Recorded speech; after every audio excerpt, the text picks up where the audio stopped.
Services provided by external resources. Some of those external security service providers, business continuity planning assistance. All too often, hate to say it, management is a little linguini-spined, they get a little wobbly. And when you look at business continuity, you're looking at critical resources, critical departments to survive short term. 30 days, 60 days, 6 months, these are the things you must have to survive. Not long-term competitive advantage. You know, software development, really a critical thing for a company, long-term, not short-term. Send the programmers home, they work at home, or they get time off. You tell them, you get time off, we don't need you at the alternate side, and all of a sudden someone's like, you don't value me, I'm not important.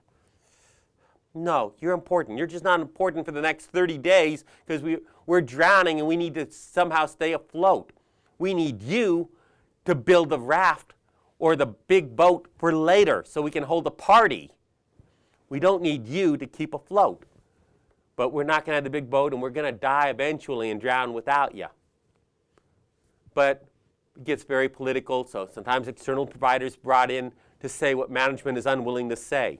Security architecture, development, and engineering.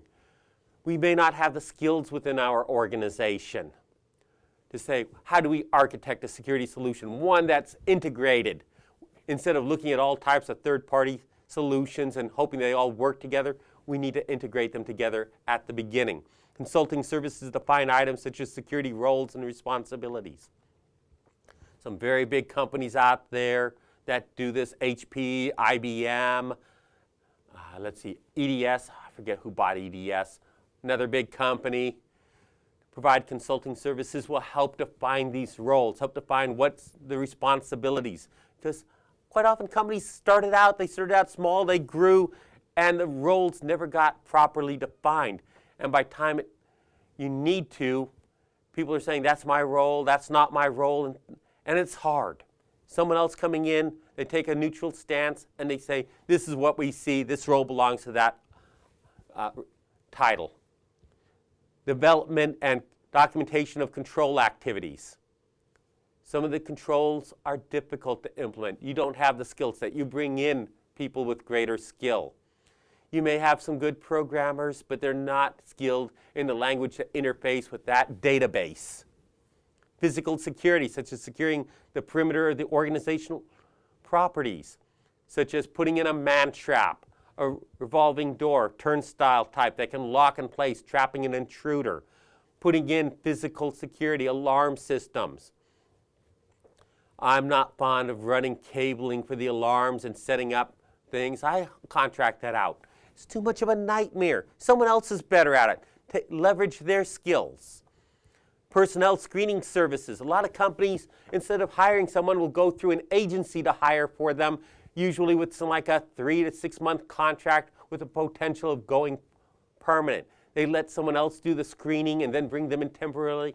They have no duty to keep them beyond that time. If they work out, they like them, someone else did the screening, they pay a fee to them, and they go permanent with that company. They may not have the skills in their HR department to do a proper background check, but other companies do. Leverage the resources out there. Auditing services. They may be able to run their system, but they can't look at all the logs. They can't check compliance. They bring in, well, I was going to say Arthur Anderson, but they're no longer around. They folded. They were involved in a scandal, which they were cleared of all wrongdoing, by the way. So, but I guess we're not bringing them in because they're not around. But they did auditing services. Other accounting services can do this. And they can do forensic accounting, IT accounting, service accounting. There's a lot of different types of accounting. Security review services, including pen testing, reporting services. Pen testing is where you have good guys acting like the bad guys.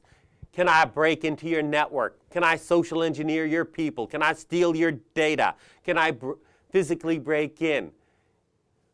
What security do you have? I'm going to act like the bad guy. Although when I get your data, I'm going to properly protect it and return it to you, of course, because I'm really the good guy acting on your behalf.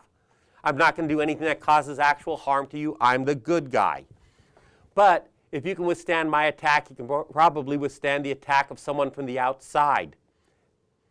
Gives you a decent assurance that you can survive an attack. You'll know what could be damaged, and it allows others to have greater trust in you because your security has been tested.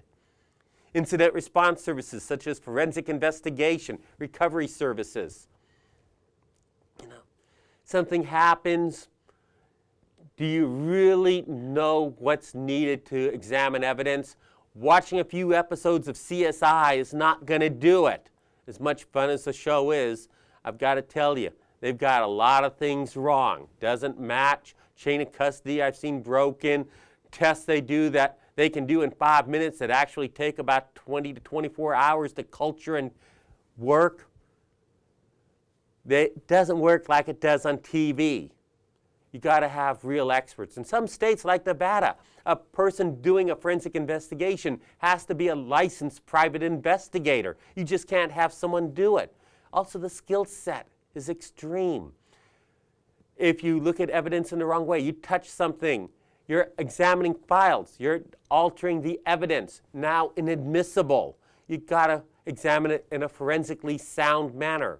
There are tools out there, Coffee, Espresso, made by Microsoft, to help examine Windows systems for law enforcement. There are other tools out there for Linux and Mac. It doesn't matter what's out there, there's tools. But the odds of your organization having the right tools, slim. The odds of having people trained in proper means of gathering evidence, securing evidence, documenting it, maintaining a chain of custody so that it'll be permissible for admittance into court. How you interview people in a manner that's allowed by law may be missing. But then again, bringing in outside agencies. Now, if it's private, a lot of the Fourth Amendment stuff isn't going to apply. But if you bring in the police, investigators, law enforcement, then you got Fourth Amendment considerations where you got to have probable cause, you got to get a warrant, and no warrant shall be issued except upon probable cause. There are constraints. If there's going to be an arrest, there generally will be a person Mirandized. Now, you don't have to worry about this within your organization if you're using your own people. Law enforcement does. The rules change. Determine if you want things public or private. That'll change whether or not you use your own investigators, private investigators, or you don't mind it going public with law enforcement.